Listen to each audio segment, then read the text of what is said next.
Oh, hello. This is Tak Chung from Walk with Tak. This is a very special meal because this is the Valentine's Day meal for my wife and I. Now, if cooking is an expression of love and care for another person, then this will be it.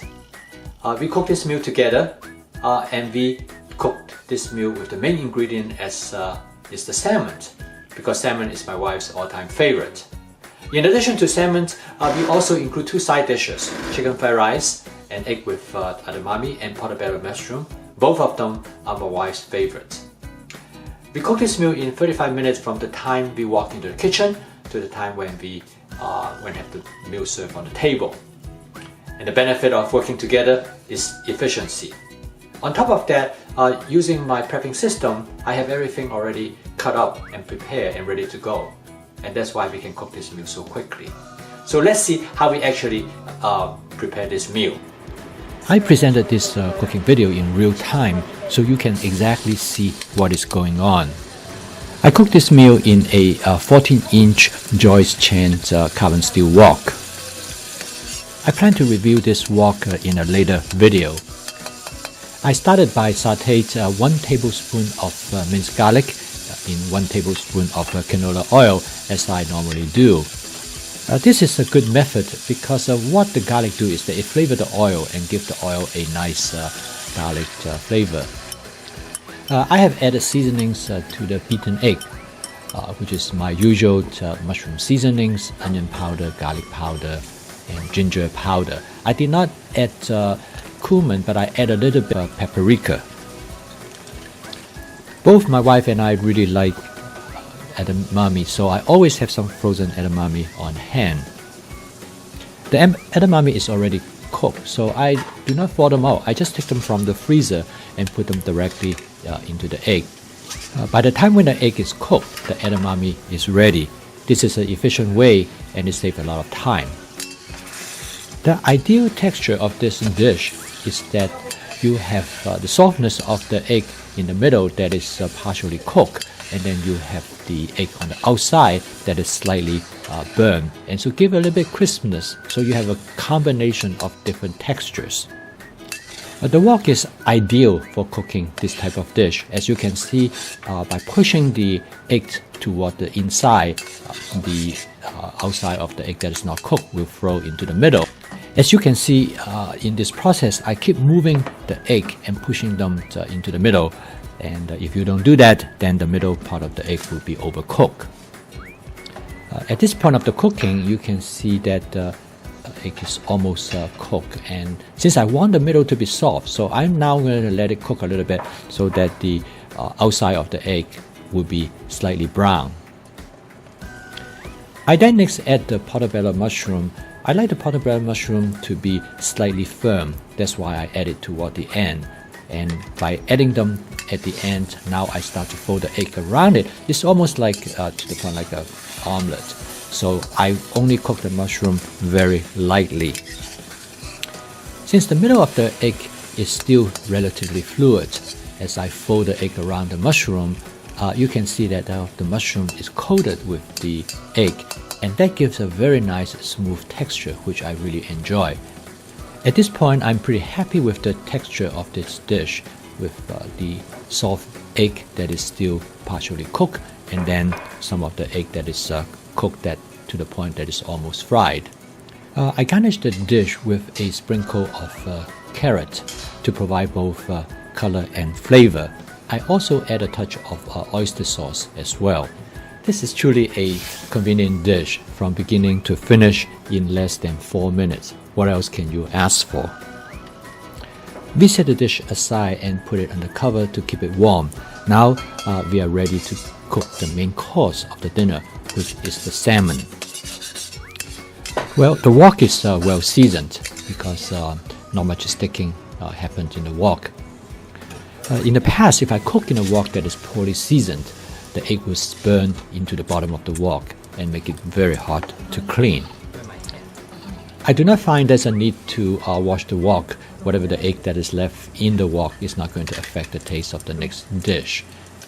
When I cook multiple dishes, I always plan my cooking strategically so that dish with a strong flavor will come after the dish that has only mild flavor. And in this case, the salmon definitely has a stronger flavor than the egg. I use about 10 ounces of salmon, and I cut them up into strips. They are slightly bigger than bite size.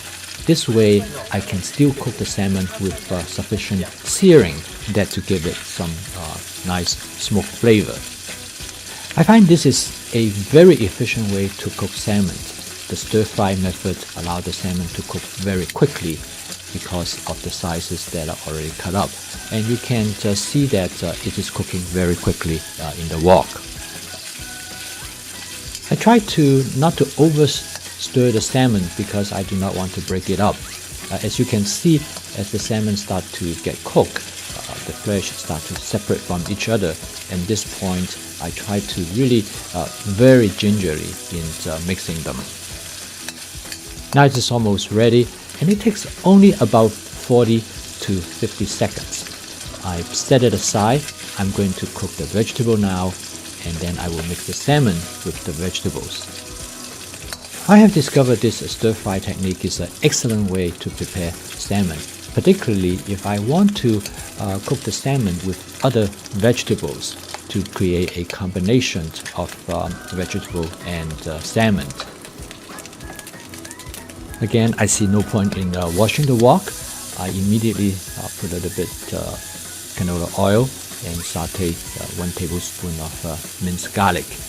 I put the broccoli in it. This broccoli has been cut up and has been in the refrigerator for about 2 weeks, and they're still in very good shape. I add the broccoli to it. I add a little bit more oil.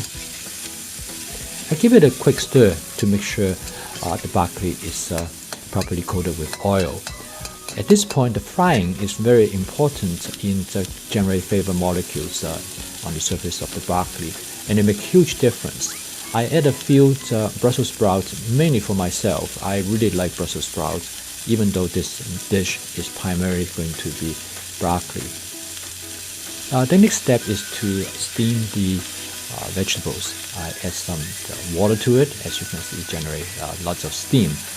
The water is important to allow the vegetable to be cooked to the texture that I like.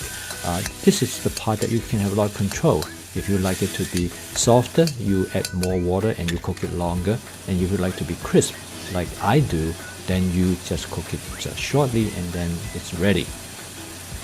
I then add the seasoning. Start with onion powder, garlic powder, some mushroom seasoning, and then lastly I add some ginger powder.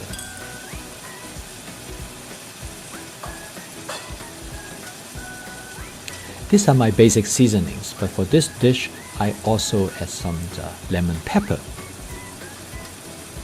As you can tell, I hate measuring things, so I just dump them in. After a while I get an idea what works and what doesn't work, and I like to take the chance. I don't mind taking the chance. Sometimes it works better than the others. I find that acceptable to me. I really encourage to explore the various type of spice and herbs. They are actually only can be figured out by experience. After you putting in the different combinations, you will soon find out the type of seasoning that you like best. While you are steaming the vegetables, stirring is not as important, but what is important is the amount of fluid at the bottom of the wok. If you let it run dry, then your vegetable is going to be burned. So make sure you keep an eye that there's sufficient fluid at the bottom of the wok. In many ways, stir fry is a very intuitive technique. You watch how things are moving along, and then you decide what will be the next action to take.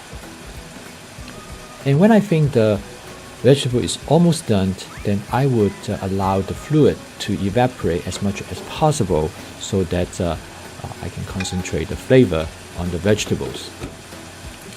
As you can see here, the advantage of wok, because you can stir fry a relatively small amount of food and have them concentrate in the bottom of the wok so they can be cooked with intense heat. I then next add a touch of oyster sauce to give it some additional savory flavor, which oyster sauce is very good at that. Now we are done. So I took the salmon and put it back into the vegetable, and then I mixed them, and this is now ready to be served. And by cooking the salmon and the vegetables separately, I'm able to control both the flavor and the texture of the individual components. And when I combine them, I will be able to have a variety of flavor and texture in the dish. I now stir fry my salmon exclusively. I used to grill, bake, or fry on a frying pan, and I find that it takes a lot of time, the other option. And furthermore, it's difficult to control how much the salmon is done. A lot of time I overcook them. I'm now ready to cook the next dish, and I did not wash the wok, and I think the next dish will pick up the nice salmon flavor. This is a chicken fried rice dish that both my wife and I enjoyed that very much. I used the bite-sized chicken that I have cut up and freeze in the freezer in cooking this dish. In this case, because the chicken are slightly larger in size, I decided I will sear it first before I put in the rice. This way I will make sure that the chicken will be cooked by the time when the rice is done. I used about 8 ounces of chicken, and I thawed it out from the freezer in about 10 to 15 minutes. I'm not going to cook the chicken too long. I just want to sear it so that it has a nice flavor. Quite often I cook the chicken separately before I add them to the rice, but this time I decided to cook them together to save time. I don't use a lot of rice. Here I add 1 cup of cooked rice. I then break up the rice with a hamburger meat chopper. This is definitely an essential tool for making fried rice. Otherwise, it is much harder to pick it up with standard spatula. I make a well in the middle of the fried rice, and I'm going to put some oil in it, so I'm going to fry an egg directly in the wok. This again is a little trick that I discovered, well worth using it because it saves time. Of course, you can fry the egg separately and chop up the egg and then mix it with the rice. But I find that if I break the egg directly in the middle of the wok, the egg will be fried, and I will wait till the white of the egg turn white, and then I will use the spatula to mix the egg together with the rice, in this case with the chicken as well. One of the reasons I really like a carbon steel wok because I can use a stainless spatula, which makes it much easier for stirring. At this point I add in some chopped cauliflower, and this chopped cauliflower provide nice texture and flavor as well. You notice that some of the rice and eggs stick to the bottom of the wok, but using the metal spatula I can easily scrape them off. I find it important to get those burn material at the bottom to scrape off as quickly and swiftly as possible. Otherwise, once they get burned, then you have too much of a burnt flavor to your rice.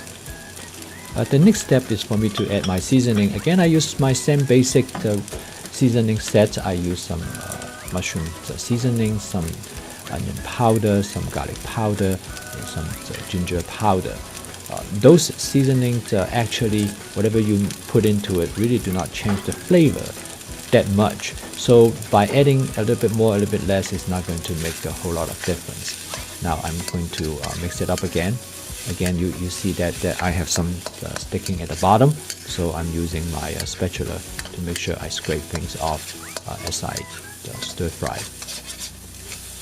At this point of the cooking, the rice and the cauliflower and the egg obviously are pretty much done already, and I probably can finish the rice at this point. But I keep stirring it. I'm keeping an eye on the chicken because the chicken pieces are pretty large. I want to make sure the chicken is properly cooked. So now I'm going to add the remaining ingredient to the rice. The chicken looks like pretty well cooked, so I think I'm ready to finish up this dish. I start out by adding some frozen peas. I like frozen peas in rice, but you have to be very careful not to overcook them. So adding them before they thaw out actually is a good way to control how much you want to cook it. Because the frozen peas are so small, it really doesn't take long for them to be thawed out, and you really don't need to cook them very much at all. The next is I'm going to add some shredded carrots, again to give both color and flavor. Finally, I added some scallions, and now I quickly mix everything up. Both the carrots and scallions are for use as a garnish, so you definitely do not want to cook them too much. With a few quick stir, and now the dish is ready to be served. So from beginning to finish, this dish takes only about 5 minutes to cook. What else can you ask for? So we sat down and enjoyed this meal. We were very glad that we were able to do this together, and I think that is a blessing in itself. And we were able to, by working together, we can cook this meal entirely from scratch in about 30 minutes from the time we walk into the kitchen and from the time when dinner is served. So as you can tell, this is far more food than two of us can handle. So we have a lot left over. I was able to put together 2 lunch that I can take over to my son so he can enjoy it as well. If you'd like to see more recipes, cooking tips, and benefits of my cooking system, please subscribe to my YouTube channel, Walk with Tak, by pressing the subscribe button below. Thank you for watching. See you next time.